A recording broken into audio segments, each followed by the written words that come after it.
Queridos, está terminando mais um ano. Não sei quantos fizeram resolução no princípio do ano que está acabando. Não sei quantos fazem. Eu não gosto de fazer. Não estou a dizer que é errado. Mas quantas resoluções são feitas e fracassamos? Todos os anos eu estava resistindo, mas eu não vou resistir. Alguns de vocês eu só vou ver para o ano. A minha esposa todos os anos abana a cabeça que não. Que eu não devo falar isso, mas eu já sou acostumado, então já está no sangue. Queridos, as resoluções mais sóbrias da nossa vida devem ser feitas diariamente. Diariamente devemos propor em nosso coração servir ao Senhor, porque a sua misericórdia dura para sempre. Sei que alguns lutaram este ano com dificuldades, com doenças, com problemas de outra natureza. Entretanto, lembrando um hino que nós cantamos, não desistir. O que diz o resto? Cristo vem logo. Essas palavras devem ser o nosso conforto máximo no mundo que está ficando confundido, no mundo que está ficando cada vez mais secular. E na Austrália nós estamos lutando, não sei por que há razão, mas nós estamos lutando com incêndios, falta de água. Já tenho mais de 46 anos na Austrália e mesmo falando com pessoas australianas mais velhas do que eu, nunca ninguém viu coisa igual. Isto diz-me que apesar do grande avanço científico, se não é pela misericórdia de Deus, nós não somos nada. Vamos abrir nossas Bíblias no primeiro livro de Samuel. Primeiro livro de Samuel, capítulo 7.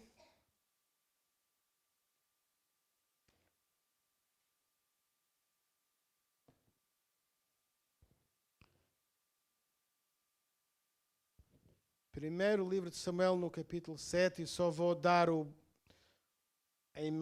quadro do que se está passando aqui.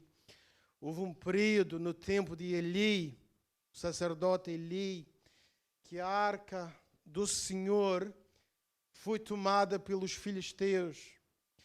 E os filisteus sofreram por causa da arca, porque colocaram lá juntamente com o Deus pagão e eles resolveram devolvê-la ao povo de Israel. O povo de Israel, ao receber a arca, tinha se esquecido de como lidar com as coisas santas. Não deveriam ter olhado dentro, jamais ninguém poderia olhar dentro da arca. E pode soar estranho para nós, mas mais de 50.000 pessoas morreram porque não respeitaram as ordens de Deus em relação a como tratar as coisas santas. E a arca ficou em casa de um israelita chamado Adama-Dibab, ou coisa assim. E durante 20 anos, e nós vamos ver a partir do verso 2, verso 1, para nós lermos o que estávamos a falar. Então vieram os homens de Kiriat Jearim e levaram a arca do Senhor à casa de Abinadab, acho que é isso, no outeiro, e consagraram Eliezer, seu filho, para que guardasse a arca do Senhor. E sucedeu que desde aquele dia a arca ficou em Kiriat Jearim, e tantos dias se passaram que chegaram 20 anos e toda a casa de Israel dirigia lamentações ao Senhor. O que é que isto nos denota? Que estava tudo bem, estava tudo correndo bem? Lamentações geralmente são expressões de dor, de sofrimento. E o povo de Israel diz, durante 20 anos, vejamos a solução para resolver a situação do povo de Israel. No verso 3, falou Samuel a toda a casa de Israel, dizendo, se é de todo o vosso coração que voltais ao Senhor, tirai de entre vós os deuses estranhos e os astarotes, preparai o coração ao Senhor e servi a Ele só, e Ele vos livrará das mãos dos filisteus. O que era o problema então, irmãos? Lembramos que aqui Samuel não está falando para um povo pagão, se bem que eles eram semi-pagãos. Ele estava falando para a igreja de Deus. Mas porquê é que o Senhor nos ouve? Falavam eles. Nós temos tantos problemas, tantas dificuldades, e o Senhor não atende à nossa oração. Samuel falou para eles a mesma coisa que fala para nós hoje. Tirai todos os deuses das vossas casas. Tirai todos os deuses do vosso coração. Os deuses que afastam a nossa comunhão com o Deus verdadeiro. Esses deuses podem não ser, e muitas vezes não são, de ouro, ou de prata, ou de pau. Mas cada um sabe o que é que vai lá dentro do coração. O que é que nos separa de ter um relacionamento mais chegado para com o nosso Deus. Então os filhos de Israel tiraram de si os Balaíns e os Astarotes e serviram só ao Senhor. Estamos a ver aqui o problema. Eles queriam servir ao Senhor, mas também achavam atrativo as outras maneiras de adorar.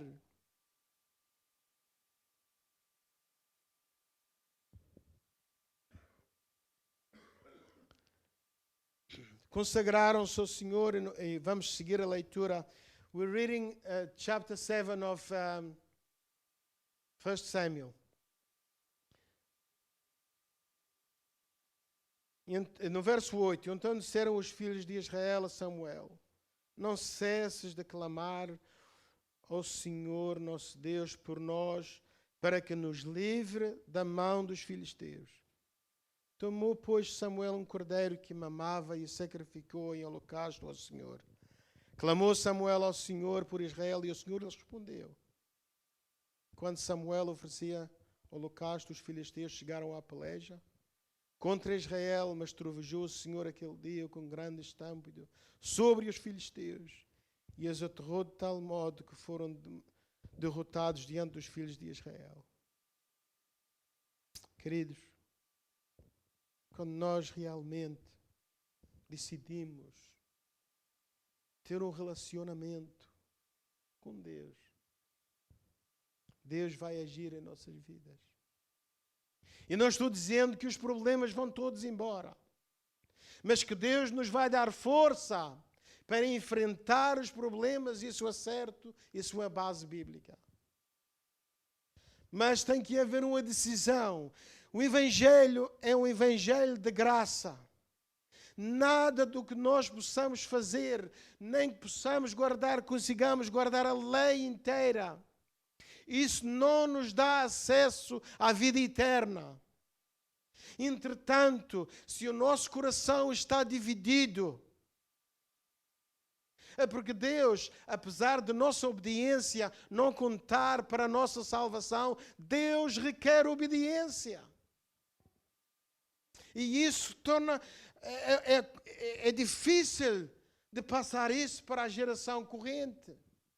Porque estamos acostumados a Deus perdoa. E é verdade, Deus perdoa, o Evangelho é o Evangelho da graça. Entretanto, havia uma obra a fazer no tempo de Samuel e há uma obra a fazer no nosso tempo. Colocai de fora os ídolos. Colocai de fora tudo aquilo que não tem a aprovação divina.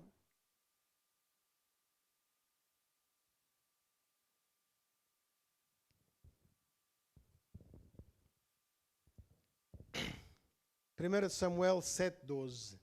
Verse 12. Então Samuel uma pedra e a pôs entre Mispa. Agora não sei se pronuncia Sem ou Sem.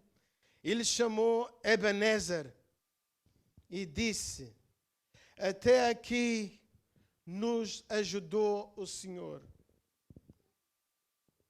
Por que Samuel colocou aquela pedra ali? O que os irmãos acham? Alguém quer dar uma ideia, a razão? Para que aquela pedra? Para lembrar. Deus assim instruiu a Samuel, inspirou Samuel. Eu não sei se é do vosso tempo, mas lá na minha terra, eu lembro-me que eu vivia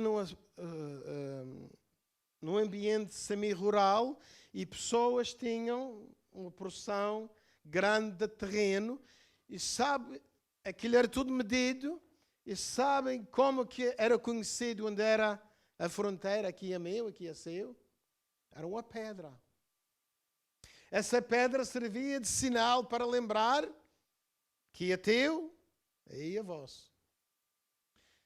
Queridos, Deus inspirou Samuel exatamente para que o povo se lembrasse o que tinha acontecido ali naquele dia. O que Deus pode fazer quando, pelo poder do Espírito Santo, nós colocamos de fora os ídolos de nossa vida. A vitória que pode ser nossa. Porque nós, seres humanos, temos a tendência de esquecer o que o Senhor faz e fez por nós. E o povo de Israel tinha a tendência regular de ir para as atrações das outras religiões. Eu não fiz poema, mas rimou, não é? Atrações, religiões, que é um perigo que eu acredito que está assolando a Igreja Adventista do sétimo dia.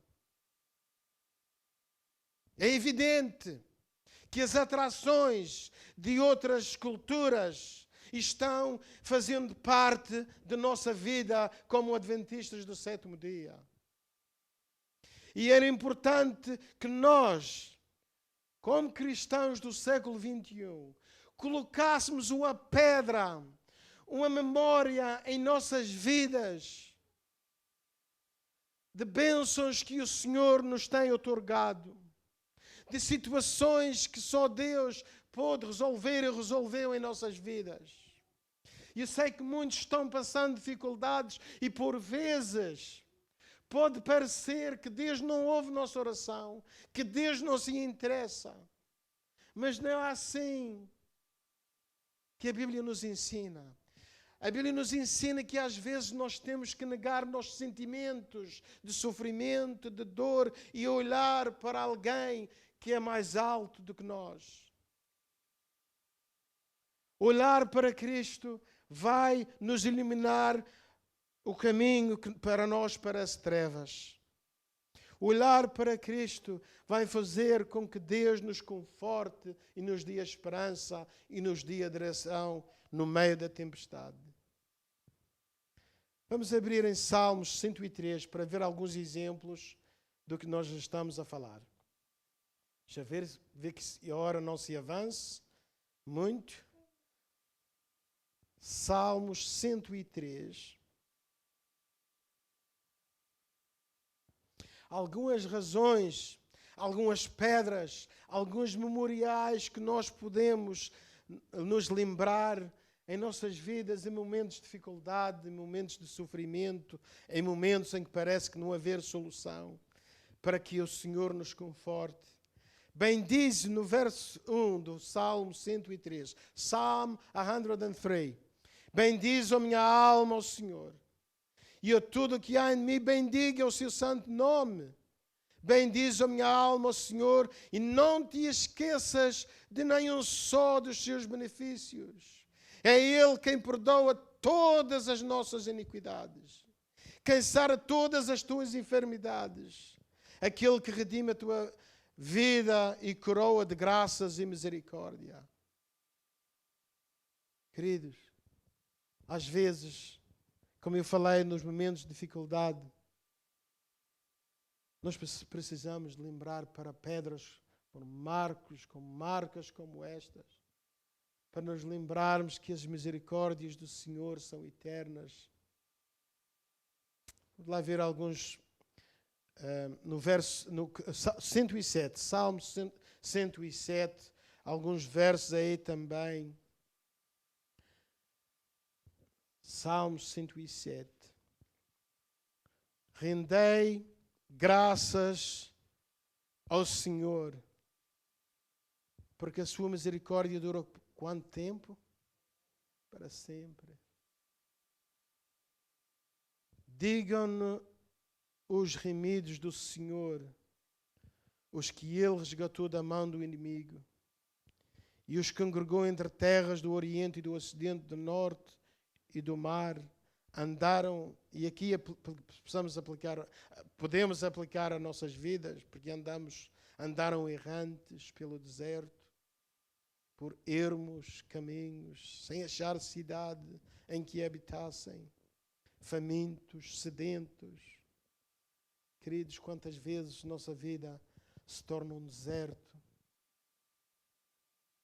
porque esquecemos de olhar para as misericórdias e lembrar das misericórdias de Deus. O mundo está um mundo difícil e Satanás aplica a sua força toda para fazer desanimar os cristãos, para fazer que andemos por desertos, famintos, com fome da palavra de Deus. A palavra de Deus sacia, a palavra de Deus nos dá paz.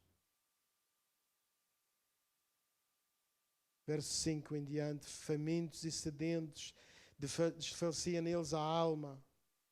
E então, na sua angústia, clamaram ao Senhor, e Ele os livrou das suas tribulações.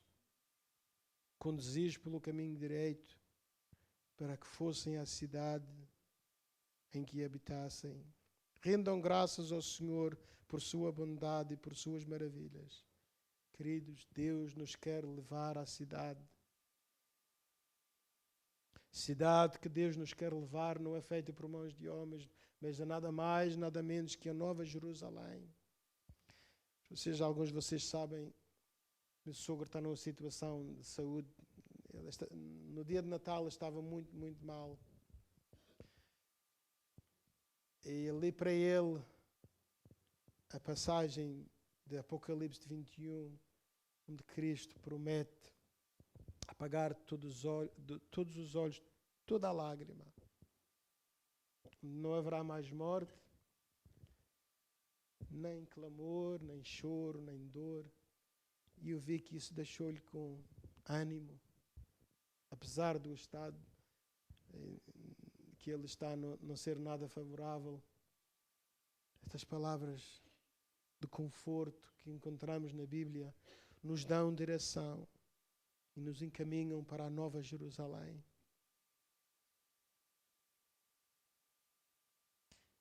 Alguns chegam a um ponto que dizem: Deus não se importa comigo, Deus não vê, Deus não me ama. Tanto é o desespero. Lamentações de Jeremias, é um livro que fica a seguir ao profeta Jeremias, no capítulo 3. Lamentações de Jeremias, Lamentações, capítulo 3. Queridos, vocês sabem por que estão aqui esta manhã? Capítulo 3, verso 22 a 24 nos diz: as misericórdias do Senhor são a causa de não sermos consumidos,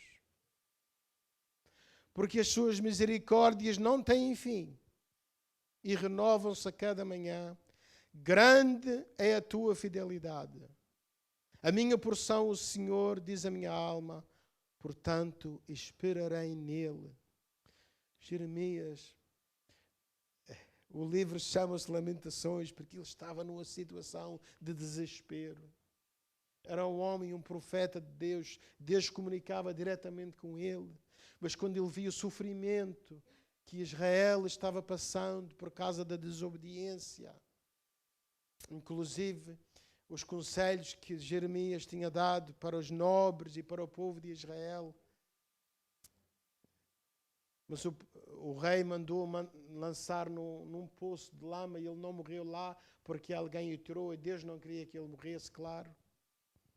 Entretanto, ele vendo o sofrimento do seu povo, ele disse que tinha perdido tudo. Não se importava em viver. Mas ele lembrou-se das misericórdias de Deus e veio-lhe à mente que por essa razão ele estava vivo. É por isso que é bom, não é mau fazer uma resolução anual para o ano novo. Mas aqui diz-nos que as misericórdias do Senhor renovam-se cada manhã. Quando nós acordamos, é porque a misericórdia do Senhor está conosco. E por isso lhe damos graças e comprometemos, nós comprometemos que Ele passe o dia conosco e vice-versa.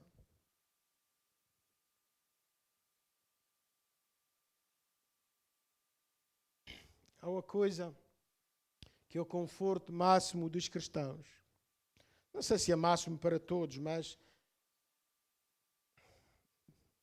Qual é? 1 Tessalonicenses. 1 Tessalonicenses, no capítulo 5. E tem aqui alguns versos que são bem conhecidos por nós, adventistas do sétimo dia. 5. Capítulo 5 fala sobre a vinda do Senhor. Irmãos, capítulo 5, verso 1. Relativamente aos tempos e às épocas, não há necessidade que eu vos escreva, pois vós mesmos estáis inteirados com a precisão que o dia do Senhor vem como o ladrão de noite. Quando andarem dizendo paz, segurança, eis que lhes sobrevirá a repentina destruição, como vêm as dores de parto, aqui está para dar à luz. E de nenhum modo escaparão. Engraçado que Paulo usa a expressão como ladrão. Por quê? Mas para os cristãos não é como ladrão. O ladrão não põe no social media, WhatsApp ou Facebook, aqueles que têm, esta noite vou à tua casa a roubar. E Jesus usou o exemplo que ele vem no sentido que para muitos será uma surpresa. Paulo está a dizer para aqueles que andam com Cristo, não deve ser essa grande surpresa. Mas a realidade é que para muitos adventistas, e oxalá que não seja nenhum de nós, e eu incluo-me nesse grupo, vai ser uma surpresa.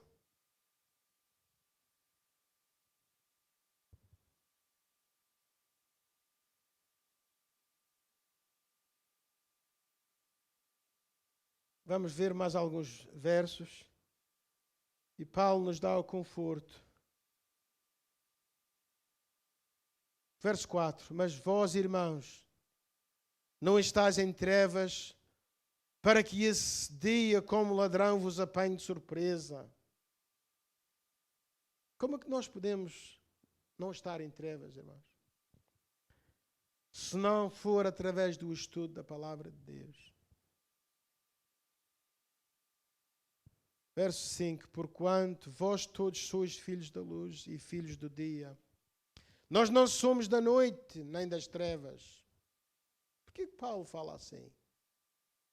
Assim não dormamos como os demais.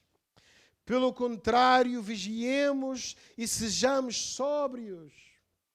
Quando se trata de coisas espirituais, a Bíblia, os escritores bíblicos, o próprio Cristo, denotam uma certa urgência em abandonar o erro e seguir a Cristo.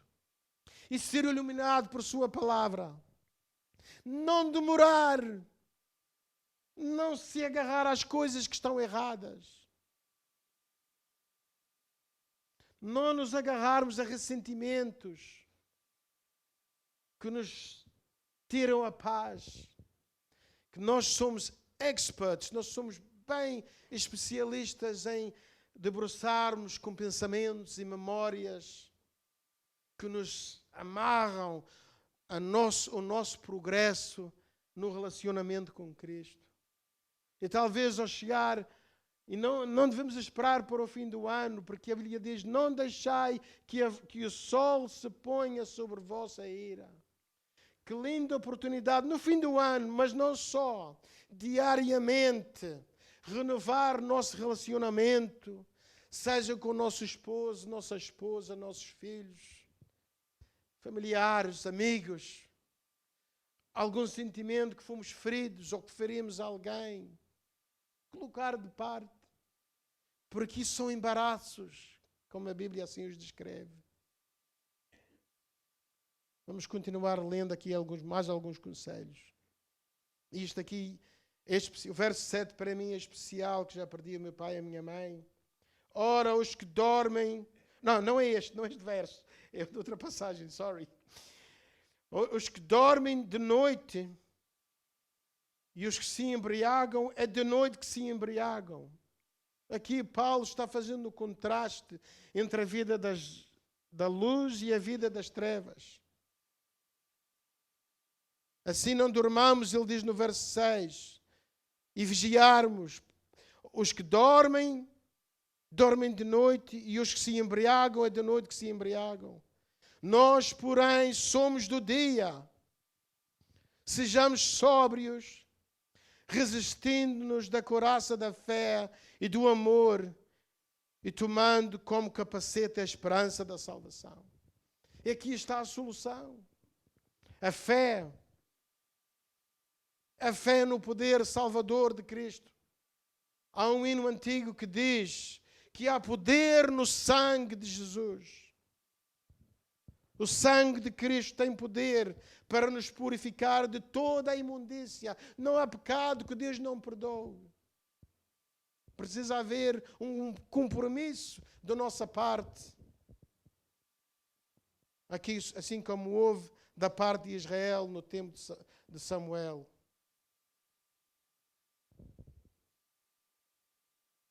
Porque Deus não nos destinou à ira, mas para alcançar a salvação mediante nosso Senhor Jesus Cristo, queridos.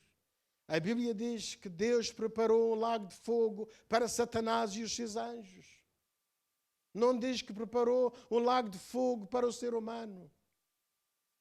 É isso que a Bíblia está a dizer aqui. Deus quer que todos se salvem. Deus quer que todos escolham a salvação. Verso 10, porque morreu por nós para que quer vigiemos, quer dormamos, vivamos em união com Ele.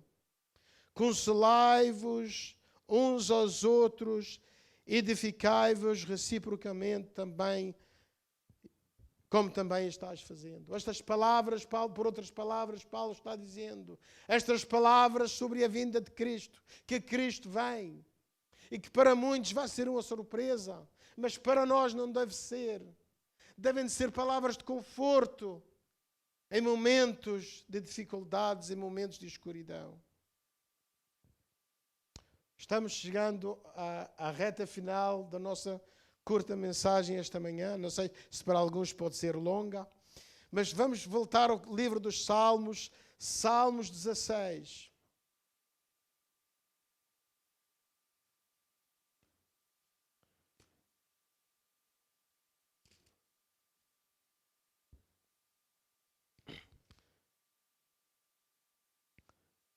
Antes de nós lermos, Paulo descreve em Timóteo a atitude dos tempos finais, que é uma atitude que quer excitamento constante.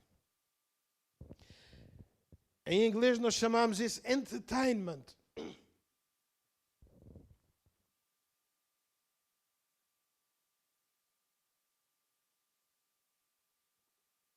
Sorry. The entertainment industry, a indústria do divertimento, é uma indústria multibilionária, que estão sempre inventando algo para entreter a mente humana. Não quer dizer que um divertimento é mau, mas grande parte dos divertimentos modernos são desenhados, são pensados e organizados por Satanás para tirar a nossa mente do alvo que é Cristo.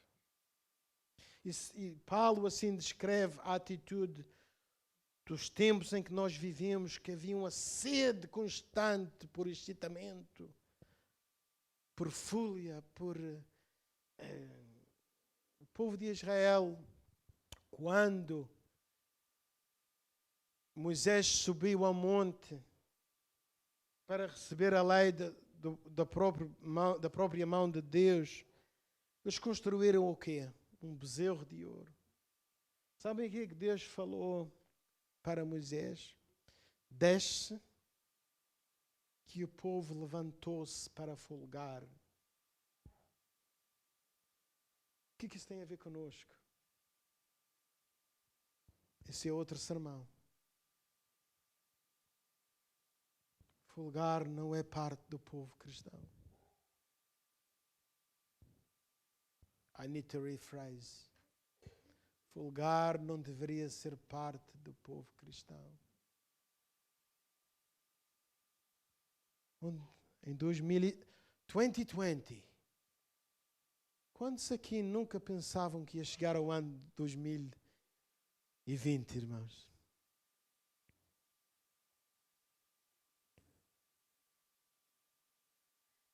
Os mais novos não se podem identificar com isto, mas nós, os mais antigos, não é porque o ano 2000 tivesse um significado, mas nós nunca pensávamos, e não pensava que ia chegar à idade de 20 anos, porque vivemos naquela expectativa que Cristo logo vem. Mas ainda estamos por aqui. E há razões para as quais ainda estamos cá.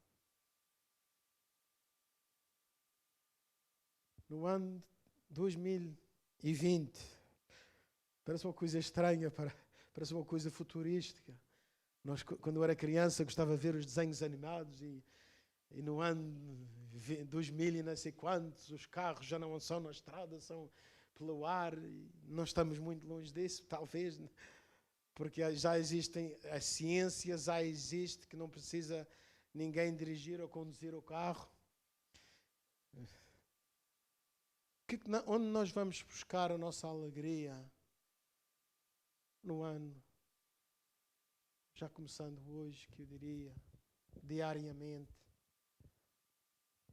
Salmos capítulo 16, vamos ler alguns versos.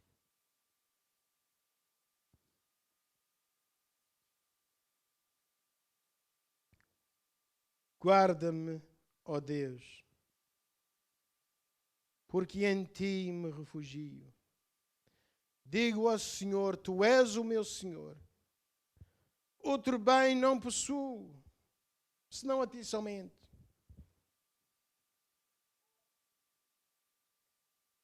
Quanto aos santos que há na terra, são eles os notáveis. O ambiente cristão. Outras palavras, Davi está a dizer, o ambiente cristão, onde ele se sentia bem, nos quais tenho todo o meu prazer. Muitas serão as penas dos que trocam o Senhor por outros deuses. Vamos ler o verso 5 em diante.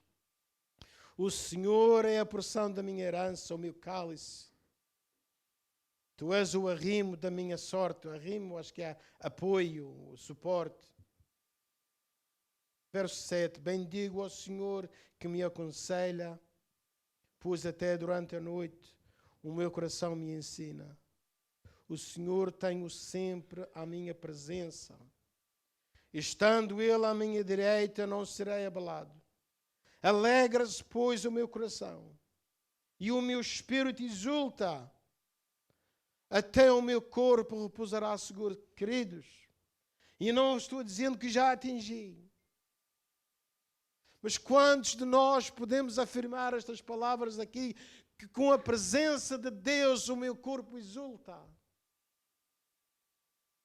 e descansa, dá paz, por outras palavras.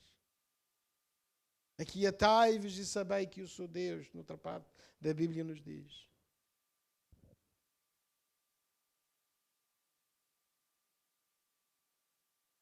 Verso 11. Tu me farás ver os caminhos da vida. Na tua presença há um pouco de alegria. O que diz lá? Um pouquinho de alegria? O que diz na sua Bíblia, irmã? Plenitude. O que significa plenitude? Alegria completa. Full joy. Querem um segredo para serem felizes em 2020? Vamos procurar a presença de Deus. Na tua destra, delícias perpetuamente. Nós queremos a felicidade e nós lutamos, e não há nada de errado para o nosso trabalho, com o nosso suor, como se costuma dizer, ganhar o nosso pão de cada dia. De manhã o irmão Serafim estava falando da idade, às vezes pesa, não é verdade? E nós, como somos novos, e vamos ter isto, e vamos fazer aquilo, e vamos ser isto e ser aquilo, pensando que vamos ser felizes. O segredo da felicidade está na presença de Deus. O segredo da paz está na presença de Deus. Nós vamos terminar com uma passagem de Paulo que se encontra em Filipenses, capítulo 3.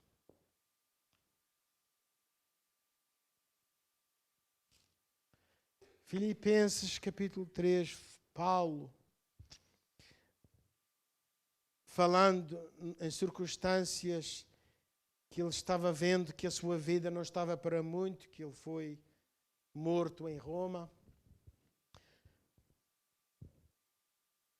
No verso 12, falando de já ter atingido o auge espiritual, o topo espiritual, ele diz, capítulo 3, verso 12, não que eu já o tenha recebido ou já tenha obtido a perfeição, mas prossigo para conquistar aquilo que também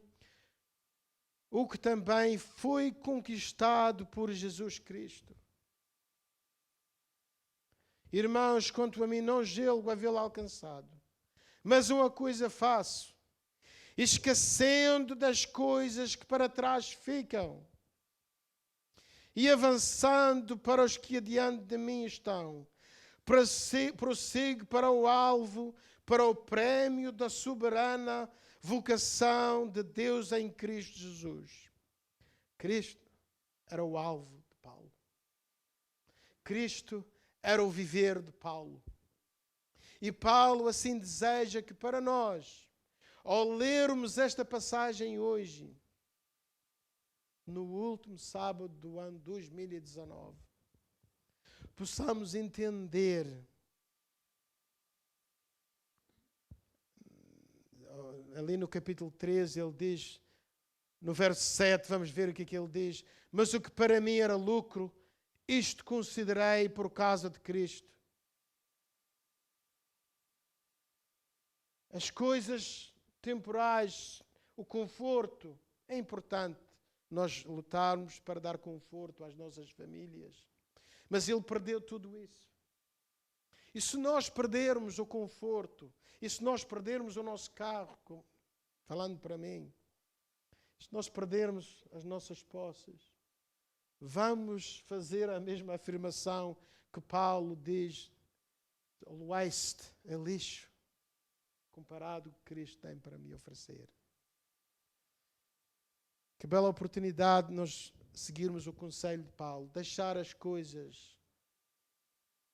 E estou falando para mim mesmo, que às vezes nós vamos e lembramos os erros que fizemos o ano passado, há 2 anos, há 10 anos, há 20 anos, há 30 anos,